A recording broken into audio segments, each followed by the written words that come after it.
If you're one of those adults who was raised by parents that continually invalidated your emotional feelings, you're going to know it because many times you're afraid to feel.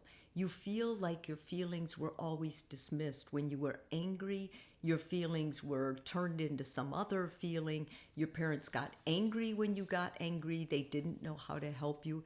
But many times, what's more scary about this is it transfers. And as you grow older, you end up marrying or being partnered with someone who invalidates your feelings too.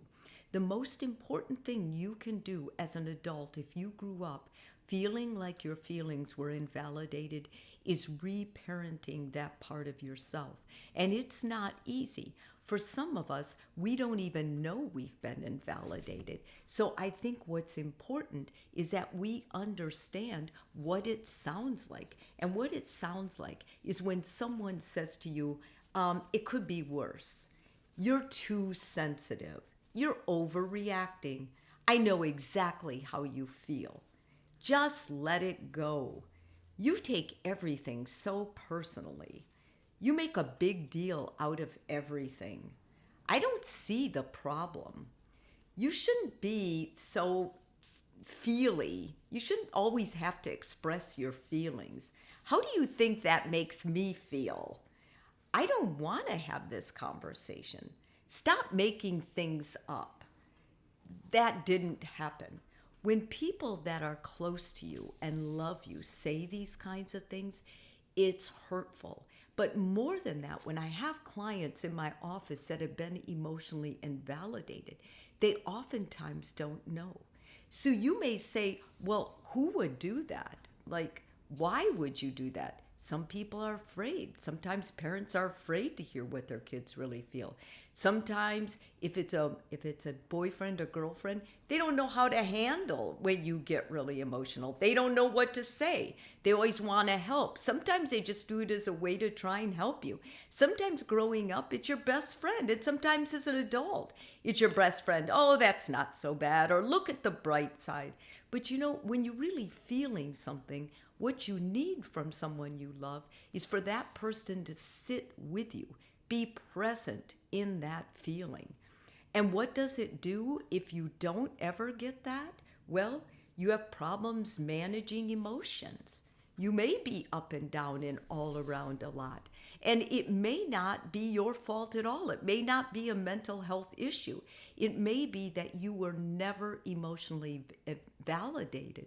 So you completely have to overreact to get any kind of response that resembles what actually feels good to you. You could have issues with personal identity. You may question who you are. You may camouflage by joining somebody else and feeling what they feel. Because your feelings weren't validated, maybe you can validate theirs. So pretty soon you're validating feelings that aren't even yours because you need that so badly. You may also run into mental health issues because if you constantly are invalidated for the way you feel, you're going to start feeling crazy, like, what's wrong with me? Who am I? Why am I feeling this way? Where is this coming from? And the truth is, it's not your fault at all. You just need to reparent yourself so you can feel this again. So how do you emotionally validate someone? And what are you looking for? Well, if this is your partner and you feel like you've invalidated their emotions or they've always been invalidated, I think these are helpful things. If you're hearing this and you've always felt invalidated, then I'm going to encourage you to reparent that part of yourself so you would take these actions specifically. Number one, the first step is to listen. Listen to the person who has been invalidated. If that's you, listen to yourself. Fully tune into the conversation. Put all your other distractions aside and give your attention to the speaker, the one who is saying how they feel. Secondly, it might also help to get acquainted with the words that are affirming, gentle, and that make room for all the emotions that this person is saying in the conversation. If you're going to stay present, you'll want this person you'll want to join them by saying, oh my gosh, you'll want little bits of helping them, encouraging them to talk more. You'll want to make a room for it. So if they're crying, you're in a safe place, you're in a quiet place where they can have that space to cry and to feel what they feel. If you're by yourself, do this in your room where you won't be out in public, where you won't be saying things looking for validation and not being able to get them. Next, it may be helpful if you avoid becoming defensive, especially if this is your partner.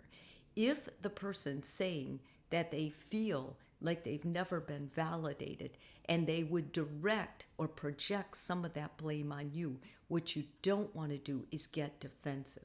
You want to stay calm. Remember, you're in their perspective now. You're listening with them. So you may even say, I can see why you may feel that way. Don't offer advice. If they ask you for advice, that's one thing. But do not offer what you think they should do. If they can get at this emotion and feel it and go through it, they're going to know what to do. We all have that ability to heal. And lastly, accept responsibility for the emotion when appropriate. When they feel something strongly and you know you contributed to that, step up and accept it. That's going to help them move through it so they won't hang on to it and continue to have to rehash it. So here's some little scripts. Instead of, it could have been worse, you'll want to say, I'm so sorry that happened.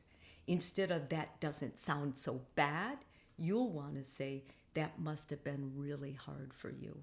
Instead of, you'll get over it, you say, I care about you. What can I do to help you? I don't want to hear it. You say, I'm here for you. Instead of, you're overreacting, that sounds frustrating. Instead of, don't be such a crybaby, I can see you're really upset. And instead of, what's the big deal, you would say, this must be so painful. When you begin aligning your words as supportive, as open, as being there for the person is going to all of a sudden not feel a need to be validated. They won't have to get very dramatic with their feelings. They'll be able eventually to monitor that, to self-soothe a little bit, and they'll be able to minimize the outbursts they have. Those outbursts are actually their way of healing. A part of them, a very healthy part of them, knows they need to get that out. That's a cry. That's a healthy cry for help. Listen to it.